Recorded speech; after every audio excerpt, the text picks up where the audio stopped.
আসসালামু আলাইকুম। আশা করি সবাই ভালো আছেন। আলহামদুলিল্লাহ আমিও ভালো আছি। আজকে রান্না বান্না নিয়ে চলে আসলাম। আজকে হচ্ছে আমি অনেকদিন পর আবার এই রান্নাটা করতেছি।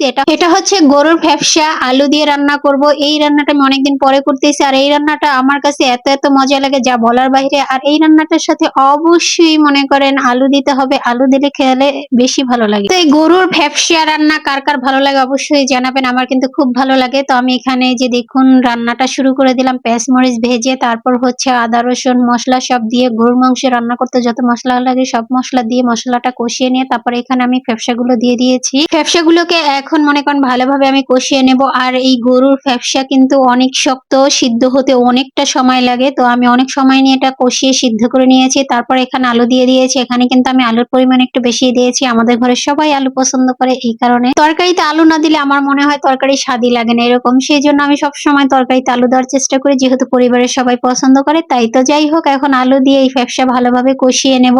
আর ফ্যাপসা রান্না করার সময় আমি কিন্তু তার আগে রান্না করার আগে ফ্যাপসাটা গরম পানিতে সিদ্ধ দিয়ে এটা পানিটা ফেলে দিয়েছি। এতে করে ফ্যাপসা রান্না করলে কিন্তু ফ্যাপসার কালারটা অনেক সুন্দর আসে, কালারটা নষ্ট হয় না। তো যাই হোক, এই যে দেখুন আমার কিন্তু কষানো অনেকটা হয়ে গেছে। আর দেখেন মশলার কালারটাও কিন্তু অনেক সুন্দর হয়েছে।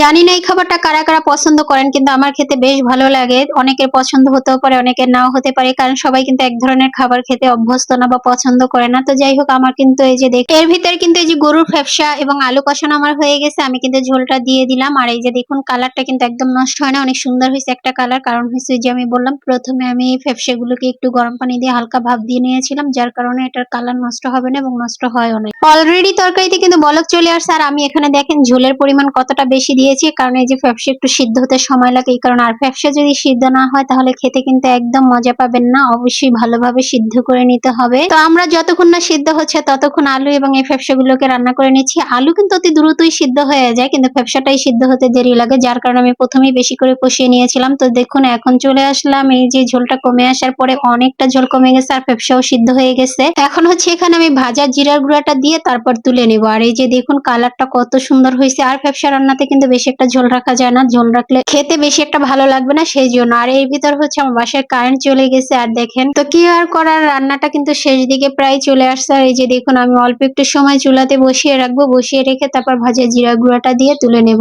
আর যতক্ষণ পর্যন্ত না এটা ঝোলটা একটু কমে আসতেছে আর একটু, ততক্ষণ পর্যন্ত আমি আর একটু রান্না করে নেব। এটা মানে বেশি ঝোল একদমই খেতে ভালো লাগে না। তো যাই হোক, এই যে দেখুন আমার রান্নাটা কমপ্লিট হয়ে গেছে। আমি ভাজা জিরার গুঁড়াটা দিয়ে রান্নাটা তুলে নিয়েছি। আর এই যে দেখুন উপরে ভাজা জিরার গুঁড়াটা দিয়ে দিয়েছি। আজকে আমি ভাজা জিরার গুঁড়াটা দিয়ে বেশিক্ষণ রাখিনি, মানে রান্না করিনি, অল্প সময়তে উঠিয়ে ফেলছি আর গরম করিনি। তো কেমন হলো আমার রান্না অবশ্যই জানাবেন। সবাই ভালো থাকবেন, সুস্থ থাকবেন। আল্লাহ হাফেজ। সবাই অনেক অনেক বেশি ভালো থাকবেন।